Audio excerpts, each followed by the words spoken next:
Well, hello, friends. It's your pal Tom Picklefeather, here to tell you a story that's Just for kids. Warning, not for children. today's story is a fun one. Now, there's some debate over this one, whether it was a Christmas movie or whether it's not a Christmas movie. But I think there's one thing you can't debate, that it's a great story. Now, the story I'm talking about is Die Hard. once upon a time, there was a man named John McLane who was a New York City cop. He loved being a New York City cop. But he had a wife, Mrs. McLane, who got a job in California. And California was on the other end of the country. Well, John loved being in New York, so they had a lot of arguments about that until she moved to California. But she wanted to make things right, so she invited her husband to an office party that her company was holding for Christmas. Which, very nice, right?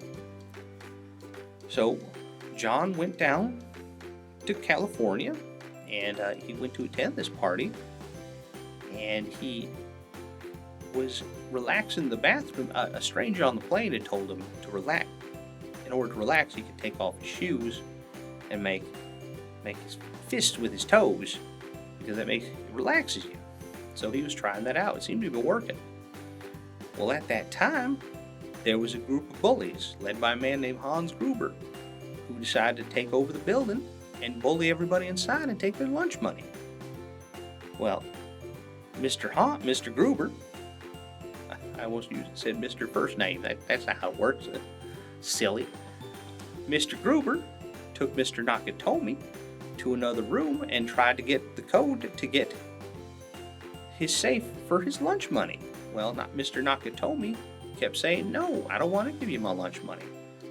So Mr. Gruber bullied him so much, and Mr. Nakatomi fell asleep. He couldn't handle it no more. Well, John saw this and said, "Oh no, that's not good." But the other bullies saw him, and so they grabbed paintball guns and they were going to try and make him messy and bully him.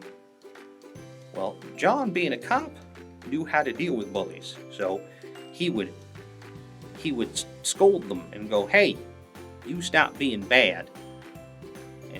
And the bullies would feel so bad that they'd go to sleep. Like, it was just too much guilt for them to stay awake, so they'd be like so sad they'd cry themselves to sleep because they felt so bad about themselves for bullying. Well, at this time, a cop came because John managed to set off an alarm to warn the cops that, hey, there's some meanness going on in the building. Well, they sent one cop.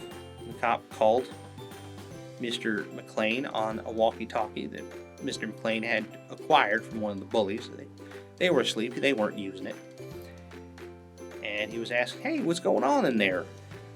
And so the bullies found out, and they started making so much noise that the cop just couldn't go in the building. You know, apparently cops, they just don't like a lot of noise, so they don't mess with it unless they have friends to help them out. So the cop called more cops. But there was so much noise going on, and they didn't want the bullies to be too mean to the people in the building, that they just couldn't go inside. However, John managed to sneak around, and whenever he'd find one of the bullies, he'd say, "You stop your bullying. That's bad." The bullies would fall asleep. So he just kept doing that. Meanwhile, the bullies were trying to get in the vault and get everybody's lunch money, which is a very mean thing to do. Well, anyway, the cops ended up calling the FBI, which stands for, I hope I don't mess this up, the Federal Bureau, I got it, the Federal Bureau of Investigations. They're kind of like the cops that they look over the whole country. You know, some cops, they have their own little areas that they look after. The FBI looks after the whole country. At least that's what I understand. Correct me if I'm wrong, if anyone knows better. But anyway, they sent two agents named John which, what a coincidence that is.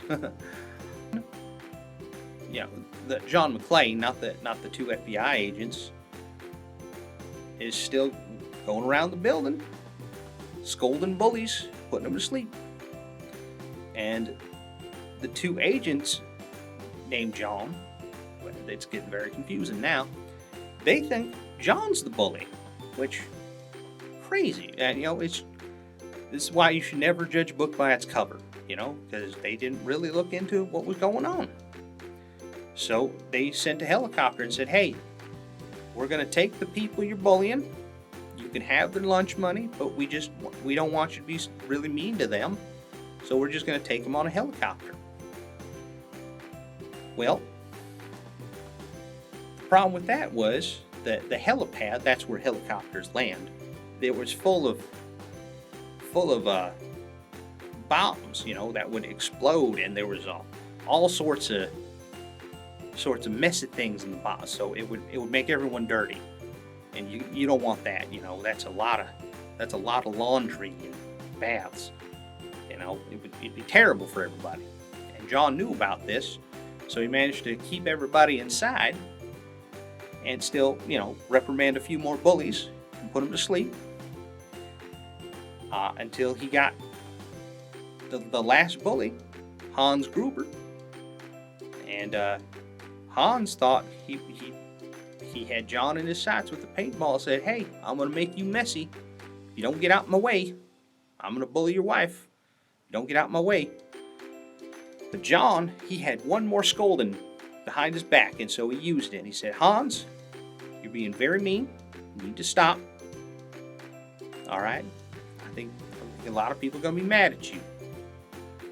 And so Hans fell to his knees, feeling so guilty that he was just like, you're right, I need to stop.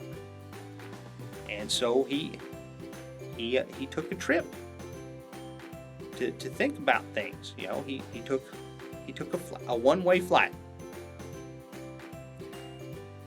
And so John managed to get everybody out of the building, and everybody kept their lunch money, and they lived happily ever after, until the sequel, as stories tend to go. Well, I hope you enjoyed that story. And if you have any other stories, that are a bit spicy that you want me to make a little less spicy, please suggest in the comments. And while you're down in the comments, feel free to like the video, to share the video, and maybe hit the notification bell so you get more stories like this, or when they're happening. Till then, you take care of yourselves, and I love y'all.